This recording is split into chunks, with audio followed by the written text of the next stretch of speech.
भौतिकवादी संस्कृति के लिए उनसे कुछ ही दिन पहले स्वामी विवेकानंद जी महाराज ने उसी अमेरिका में जाके कहा था, अरे अमेरिका के लोगों, अगर तुम्हारी भौतिकवादी संस्कृति को, सभ्यता को भारतीय आध्यात्मिकता का सहारा नहीं मिला तो तुम्हारी संस्कृति, सभ्यता जल्द चूर चूर हो जाएगी।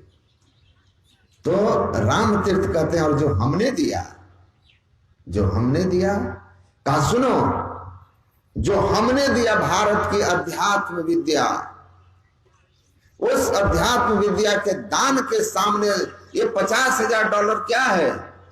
समस्त अमेरिका की संपत्ति भी तुम राम बादशाह के चरणों में रख दो, तब भी भारतीय अध्यात्म विद्या और भारत के ऋषियों के ऋण से समस्त अमेरिका कई जन्म तक उरीन नहीं हो सकता है, जो हमने दिया है।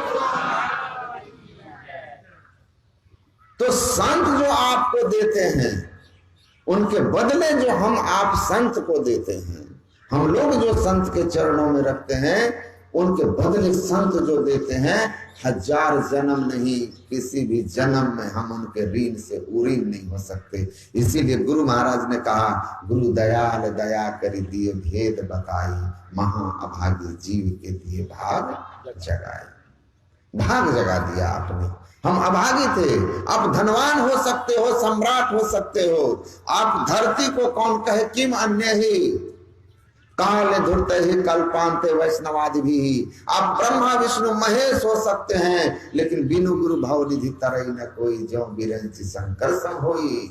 आप काल के गाल से नहीं छूट सकते, आप आवागमन के चक्र से नहीं छूट सकते, लेकिन संत जब जीवन में आते हैं तो गुरु भेद देवे सार, खुले बंद दशम द्वार, और ब्रह्मांड में पसार, छूटे ज्योति छूटे पिंड अंधकार, लखो ज्योति चमत्कार, यह गुरु से ही उपकार। दिव्य चक्षु सो अचरज पेखे, या जग सुख तुच्छ कर लेखे, होत महाधुन अनहद केरा, सुनत सुरत सुख लहत भनेरा। वो आपको युक्ति दे देते हैं, वो ज्ञान दे देते हैं, जिस ज्ञान से आपका परम कल्याण हो जाता है, और आप इतने महिमावान हो जाते हैं, इतने महिमावान हो जाते हैं कि धरती का सम्राट तो आपके चरणों में झुकता ही झुकता है। विश्व उपकार हित व्यग्र चित्त सर्वदा त्यक्त मद मन्नु कृत पुण्य राशि, यत्र तिष्ठन्ति त्रैव सर्वहरि सहत गच्छन्ति क्षीराब्धि दिवासी। कहते हैं कि धरती के सम्राटों के मुकुट झुक गए तो क्या झुके, ऐसे संतत्व अवस्था में पहुंचे हुए, ऐसे सदगुरु के सदज्ञान से जो इसने अपने आप को कृतार्थ कर लिया है, ऐसे महापुरुष के सामने तो ब्रह्मा विष्णु महेश अपने अर्धांगिनी के साथ जा करके अपना सौभाग्य संवारते हैं। तो हम और आप उस संत को क्या दे सकते हैं, क्या दे सकते हैं? उनके लिए सम्राट से लेकर के उस दिव्य देव वाले लोक वाले भी उनकी ज्ञान के लिए, उनके शरण के लिए लालायित रहते हैं। तो संत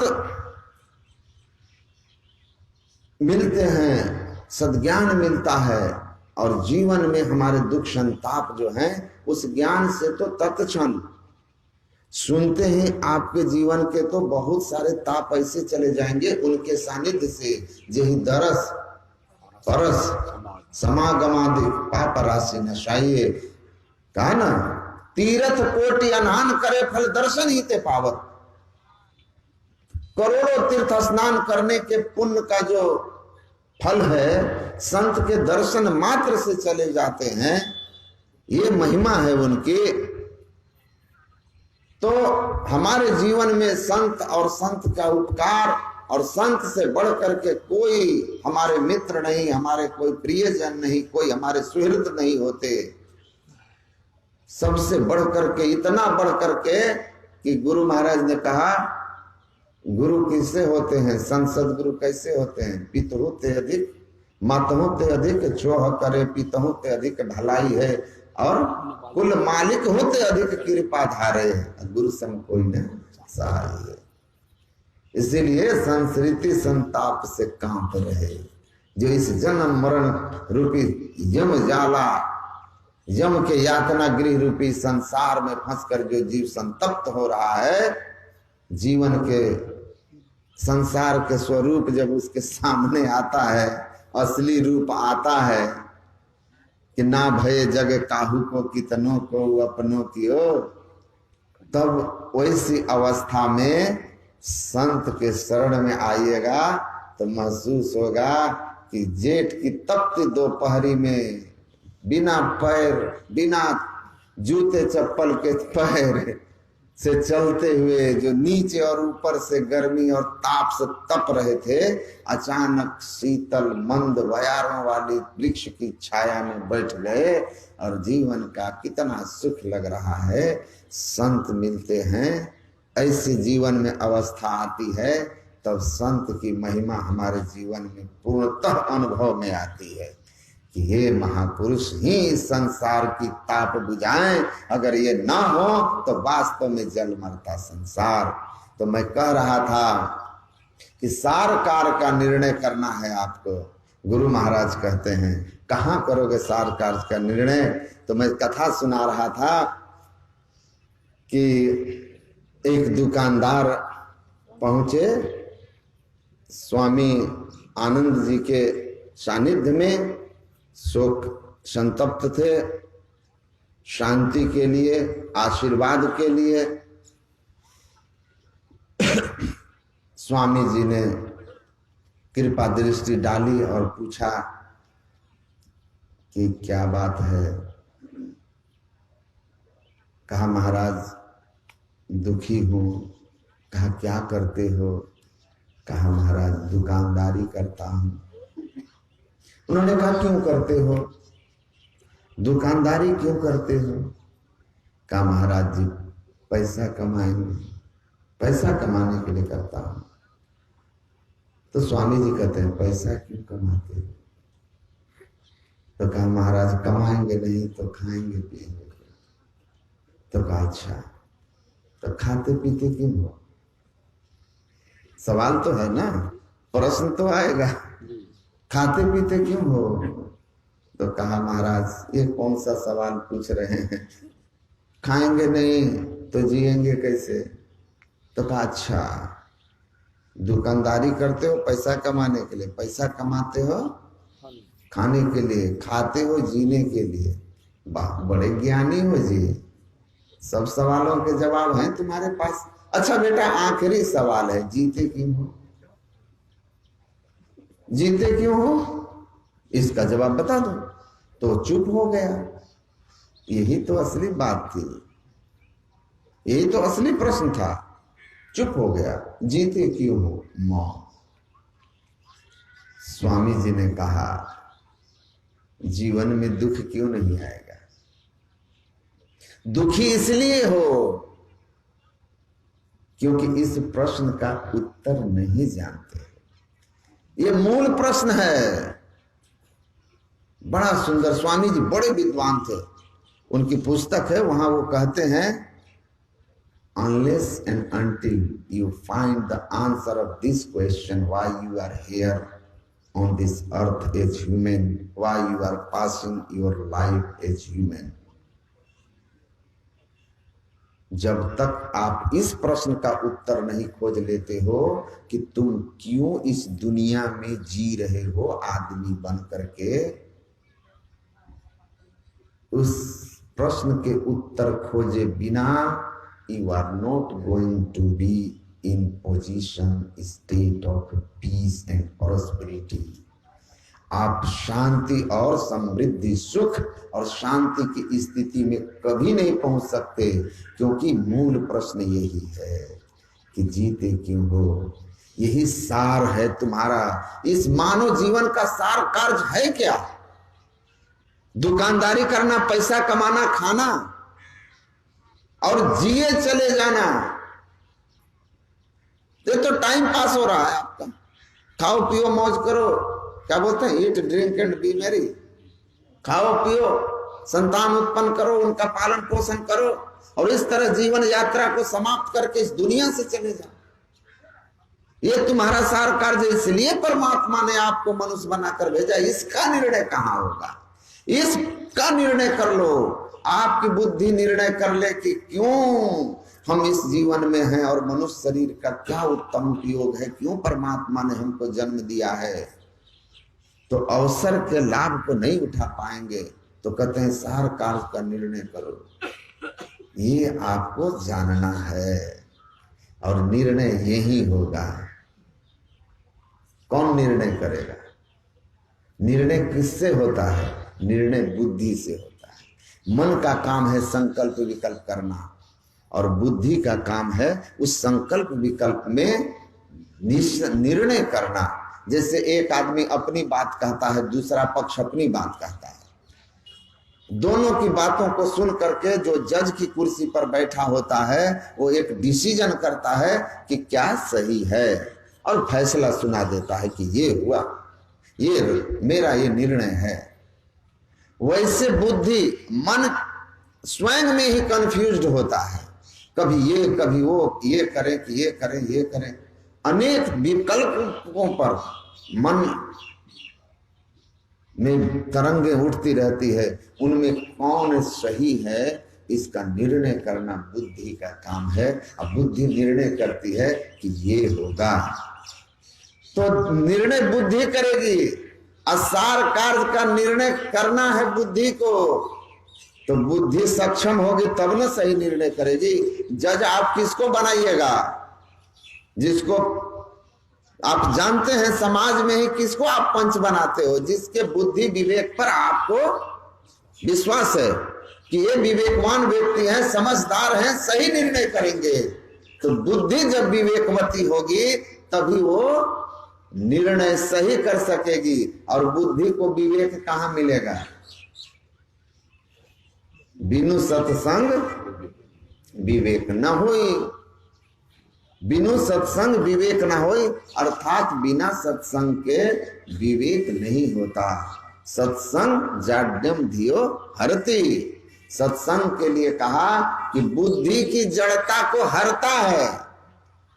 जड़ता को हर लेना मतलब बुद्धि में कुबुद्धि, कुबुद्धि को हर करके सद्बुद्धि बना देता है। और सद्बुद्धि को ही विवेक बुद्धि कहते हैं, विवेक कहते हैं, जिसमें सार और असार का भेद करने की क्षमता हो, धर्म और अधर्म को पहचानने, परखने, जांचने, जानने की क्षमता हो, कर्तव्य और अकर्तव्य को जो समझ सकता है, अकर्तव्य और कर्तव्य के बीच में भेद स्पष्ट करके, पहचान करके अकर्तव्य को, अधर्म को त्याग करके धर्म को, सत्य को पकड़ सकता है, उसको कहते हैं विवेकवती बुद्धि। और ये बुद्धि आपको दुनिया के किसी भी स्कूल कॉलेज में नहीं होता है। कहीं भी चले जाइए, दुनिया के कहीं भी चले जाइए, बिना सदगुरु के स्कूल में आए तो संभव नहीं है। चल सतगुरु के हाट, ज्ञान बुद्धि लाइए और कर साहब से प्रेम परम पद पाइए। तो विवेकवती बुद्धि विवेक सत्संग से होता है।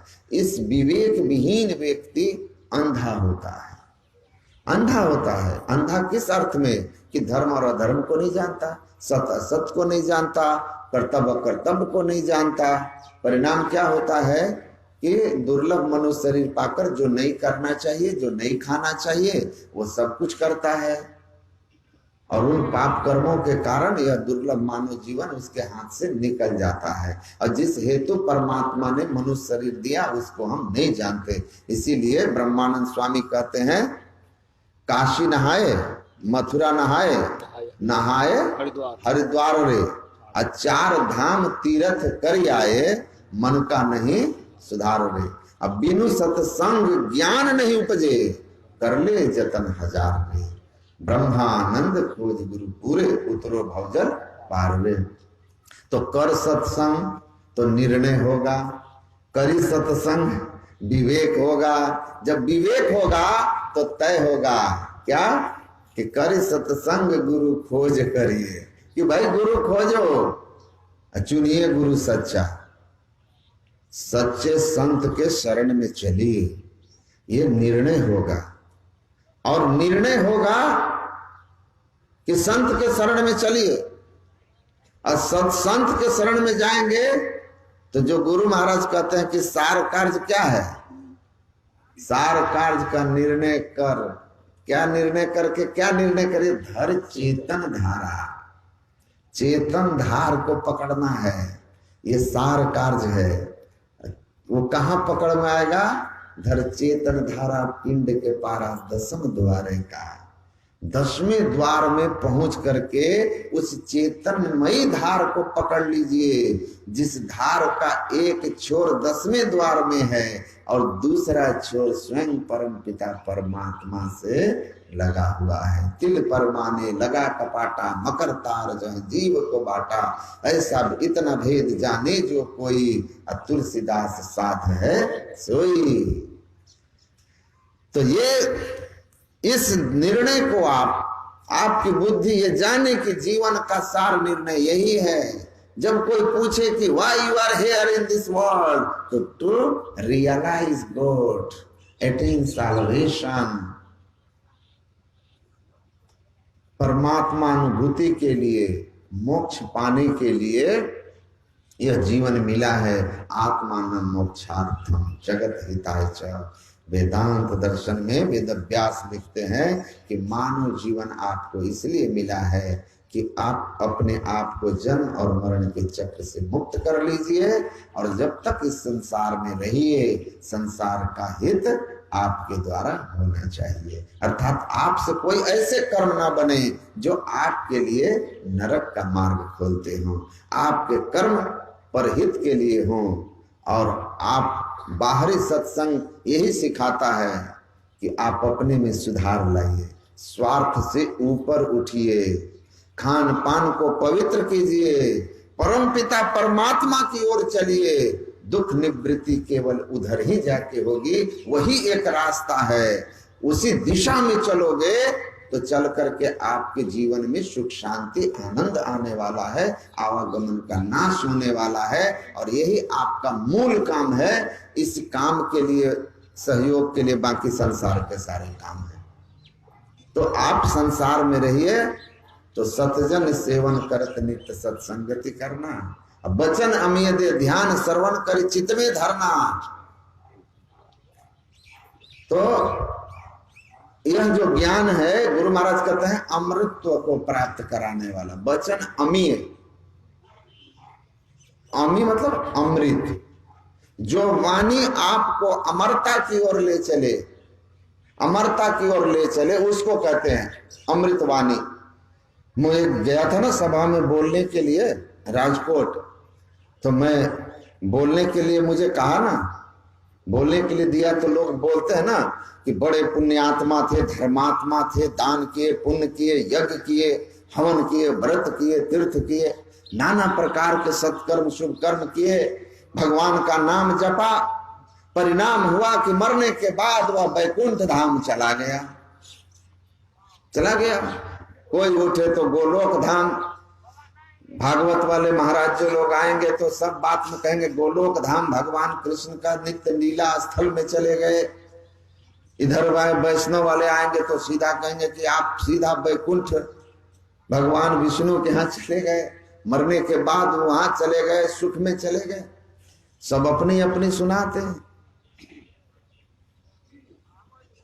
तो हम संत क्या कहते हैं? संतों का विचार क्या है? वेद का विचार क्या है? ये क्या कहते हैं? ये कहते हैं कि साधु भाई जीवत ही करवासा, यहां मरने के बाद वाली बात की नहीं है। पिंड पाते न या मुक्त सा मुक्त न तो मनते देहे ब्रह्मत्व मायाते जला नाम संधो में था अन्यंता में यदा याति तदा मुक्त सउच्यते। यहाँ तो मरने के बाद वाली मुक्ति को मुक्ति नहीं मानी जाती है। ये सच है कि मरने के बाद किसी भी धाम में आप गए ब्रह्म दर्शन करने के पूर्व, तो फिर आपको जन्म लेना पड़ेगा कुछ काल, बहुत काल बाद, लेकिन पुण्य क्षीण सोई देव स्वर्ग से नरक नागे, आपका पुनर्जन्म होगा। पर संत कहते हैं अब ही मिला सो तब ही मिलेगा, साधु भाई जीवत ही करवासा। तो मैंने कहा कि ये जो संत मत है, जिस मत के प्रतिनिधित्व करने के लिए हम यहाँ आए हैं, it is not a post-mortem religion, but it is a living religion. ये जिंदा जागृत धर्म है।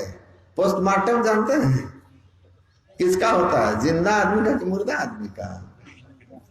हाँ, मुर्दा आदमी का। हम बोले मरने के बाद जो भी कहते हैं ना, मुआ पूछे मुक्ति बतावे, मुआ पीछे मेला, मुआ पूछे हमारा भगवत दादू भूले गहिला, मरने के बाद इस लोक, मरने के बाद उस लोक। ये सही है कि इस लोक उस लोक में जाते हो, लेकिन वे इनमें से कोई शाश्वत विदेह मुक्ति, जीवन मुक्ति, विदेह मुक्ति, शाश्वत मुक्ति, सदा सदा के लिए जन्म मरण की छुट्टी का स्थान नहीं है। शाश्वत मुक्ति होगी जब जीवन काल में मुक्ति होगी। मैंने कहा ये जिंदा जागृत धर्म जो है ना, वो संतमत है। और अभी आप लोग जिनको सुन रहे थे वे पोस्टमार्टम रिलीजियन है, मरने के बाद वाले ये चीर फाड़ हैं। तो मरने के बाद चीर फाड़ से कुछ नहीं होगा। यहाँ अब ही मिला सो तब ही मिलेगा। जीवन काल में आपकी सूरत माया के समस्त आवरणों को पार करके पूर्ण समाधि में ब्रह्म में लय होती है। और फिर समाधि से नीचे उतर करके जिनकी चित्तवृत्ति, जिनकी सूरत सार शब्द में लगी रह करके उन्मुनी अवस्था में रहती है, ऐसे महापुरुष जीवन मुक्त संत कहलाते हैं। और यही जगत की राह बतावे।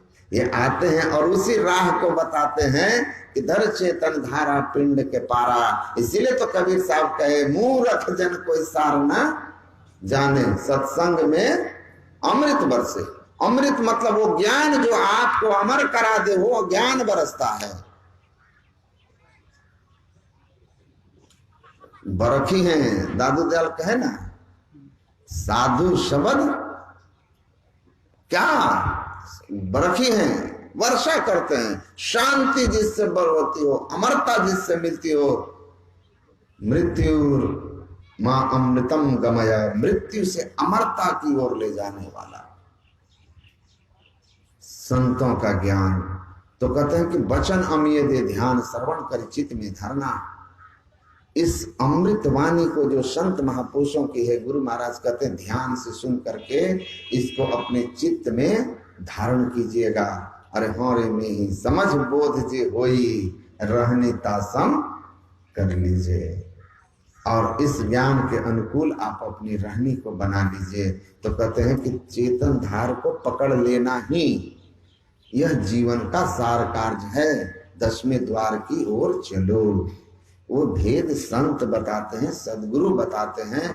और ये जब तक सत्संग में नहीं आएंगे तब तक पता नहीं चलता है कि इस जीवन का सार कार्य क्या है। बस तब वही होगा, कमाओ खाओ में रह जाइएगा, अनमोल जीवन आपके हाथ से निकल जाएगा। तो सार 10वें द्वार की ओर चलो। इसी के लिए आपने सुना कि सबसे पहले बुद्धि योग करो। क्या? बुद्धि योग। निर्णय बुद्धि करेगी तो योग किसको कराएंगे? बुद्धि योग। सत्संग, सत्संग से बुद्धि विवेकवती होगी तो निर्णय करेगी। तो बुद्धि निर्णय करेगी विवेकवती होकर। तो पहले आप क्या करिए? श्रवण, श्रवण करिए, सुनिए। और सुनने के बाद क्या कीजिए? विचारिए। समो विचारः, विचारिए। जो सुना उस पर विचार कीजिए। विचारना किसको कहते हैं? को मैं आया कहां से, कौन हूं मैं, कहां से आया हूं, कहां जाना है, जीवन का सार क्या है, ईश्वर क्या है, ये सब आपके विचार होने चाहिए। तो कहते हैं सुनिए अब विचारिए। विचार उसी सुने हुए का मनन होना चाहिए।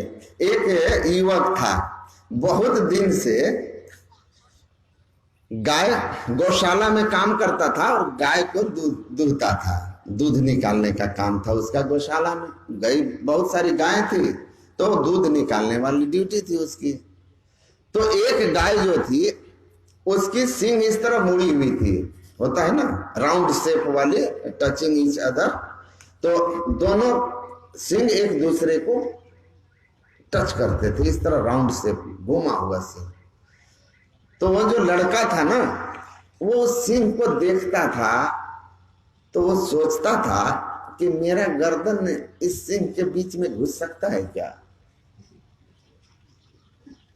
वो देखे और रोज रोज सोचे कि घुस सकता है क्या। तो आप विचारोगे ना, बार बार विचारोगे तो समझ रहे हैं ना, प्रेरणा उधर होती है। बाल गंगाधर तिलक भारतीय स्वतंत्रता संग्राम के एक महानायक, बड़े आध्यात्मिक पुरुष थे। गीता पर उन्होंने गीता रहस्य टीका भी लिखा जो सत्संग योग के में गुरु महाराज ने दिया भी है। तो बाल गंगाधर तिलक लिखते हैं कि मनुष्य जैसा देखता सुनता है वैसा ही विचारता है, जैसा देखता सुनता है वैसा विचारता है, और जैसा विचारता है वैसे उसके संस्कार हो जाते हैं। और संस्कार जो है मनुष्य को कर्म करने के लिए बार बार प्रेरित करने लगते हैं।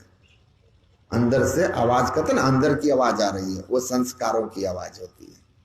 तो अंदर से प्रेरित करते हैं और संस्कार की प्रेरणा से मनुष्य कर्मरत हो जाता है।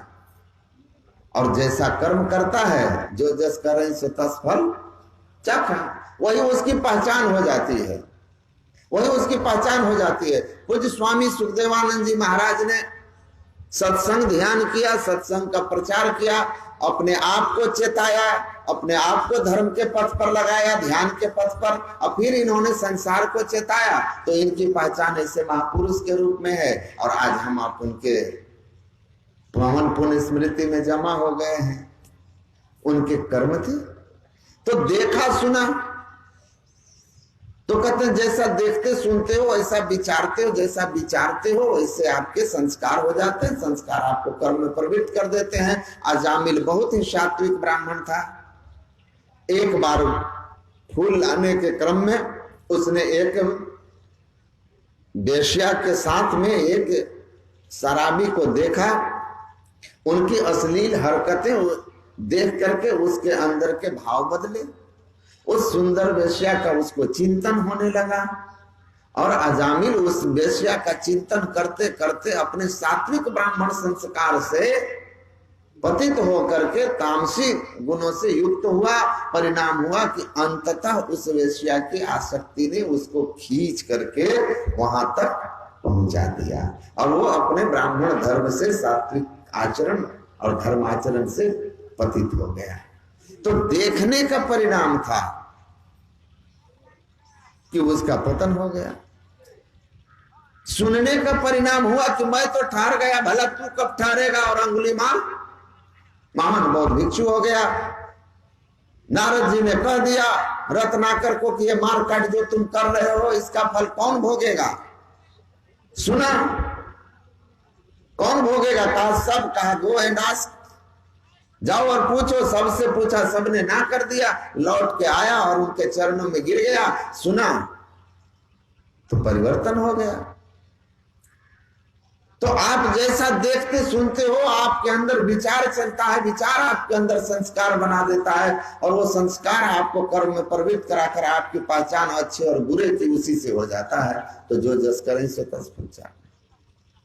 तो आप क्या देखते सुनते हैं, इसलिए कहा देखने सुनने में सावधान रहिए। सुनना है तो अमीय वचन सुनिए, संतों की वाणी को सुनिए। ये संत वाणियां आपके अंदर सात्विक भाव, सात्विक विचार भर देगा। संत को देखिएगा तो क्या विचार आएगा। पूज्यपाद महर्षि संत सेवी जी महाराज कितना वैज्ञानिक इस पंक्ति को कहते थे कि वकील को देखने के बाद क्या आएगा याद, भगवान तो याद नहीं आएंगे ना। वकील को देख के क्या याद आएगा? केस मुकदमा, अदालत, जज। और डॉक्टर को देखेंगे तो अस्पताल, रोगी, दवाई। पुलिस को देखेंगे तो थाना, चोर, बदमाश। यही ना। किसी के गांव में पुलिस आती है तो थोड़ी ना बोलते हैं कि पुलिस वाले आ रहे हैं। अरे देखो गांव में पुलिस आई है, कोई झंझट हुआ है क्या, मारपीट हुआ है क्या? क्योंकि पुलिस आना मतलब वही बात होना, कुछ समथिंग ऐसा होगा जो सोशल, एंटी सोशल कुछ हुआ है, इसलिए पुलिस गांव में अचानक आ गई, अचानक आ गई।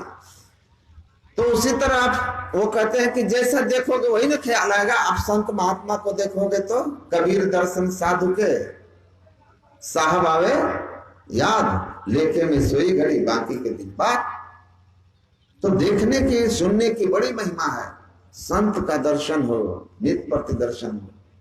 न उनका दर्शन हो तो गुरु महाराज कहते हैं उनके साहित्य का अध्ययन तो हो, उनके विचारों को सुनिए, पढ़िए, तो उन पर चिंतन होगा, चिंतन संस्कार बनाएगा तो आप महान हो जाइएगा।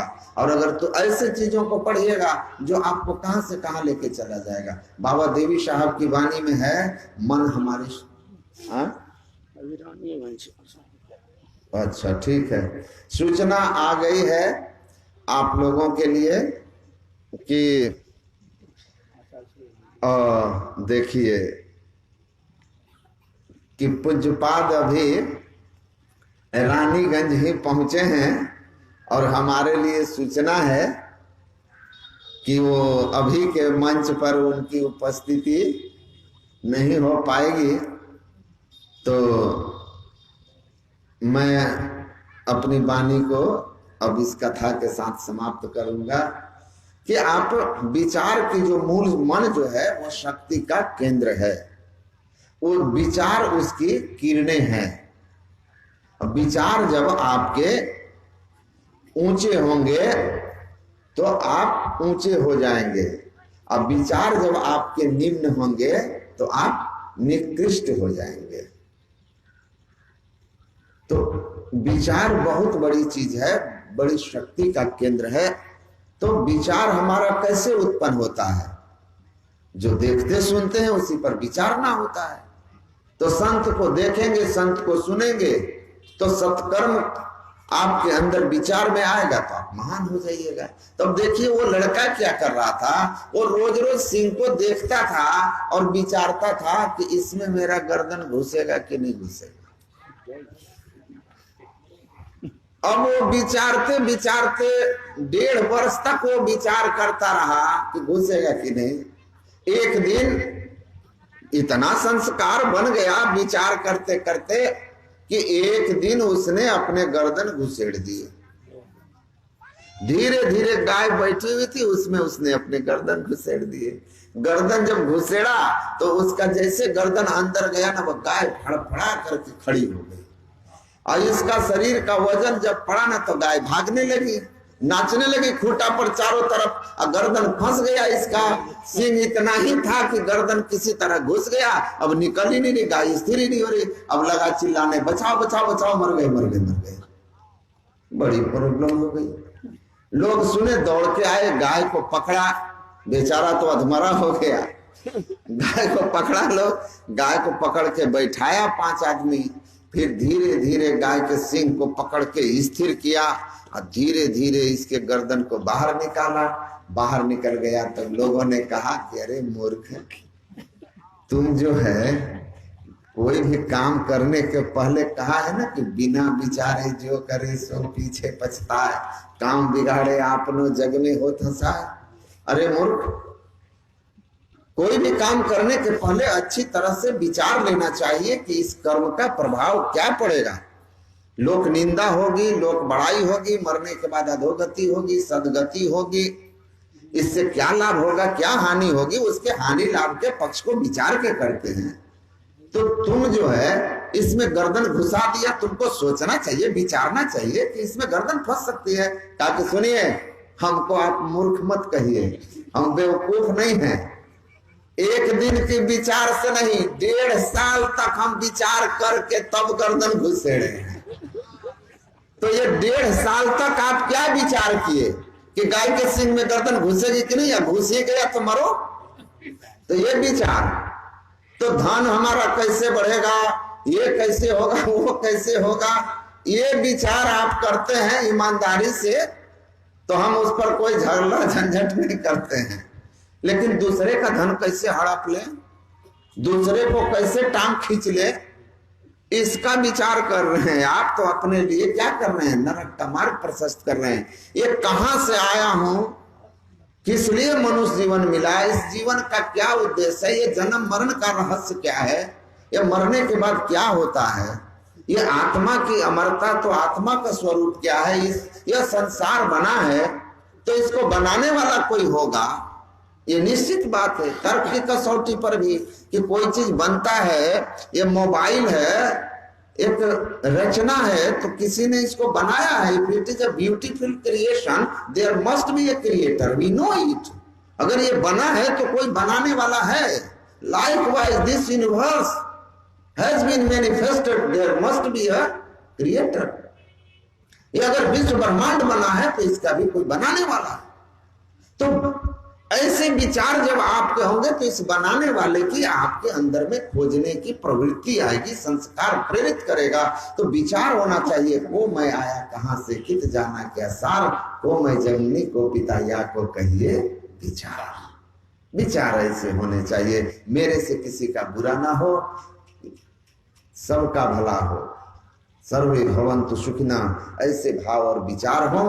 और धर चेतन धारा पिंड के पारा, 10वें द्वार में जाकर के पिंड को पकड़ लेना है। इसके लिए आप सत्संग करके सुनिए, समझिए, तो आपको ज्ञान होगा कि मानस योग, मानस जप, मानस ध्यान के बाद ज्योति योग करोगे तो ज्योति योग में दृष्टि का पूर्ण सिमटाव होकर के 10वें द्वार के केंद्र पर युगल दृष्टि धारों के मिलते ही सूरत पहुंचती है। और वहां जैसे ही हम पहुंचते हैं तो धर चेतन धारा, उस चेतन धार को हम पकड़ लेते हैं जो चेतन धार का केंद्र परमात्मा से लगा हुआ है। तब हम अंतर सत्संग ध्यान अभंगा, इस तरह अंतर सत्संग करता हुआ हम परम पिता परमात्मा के धाम में पहुंच जाते हैं।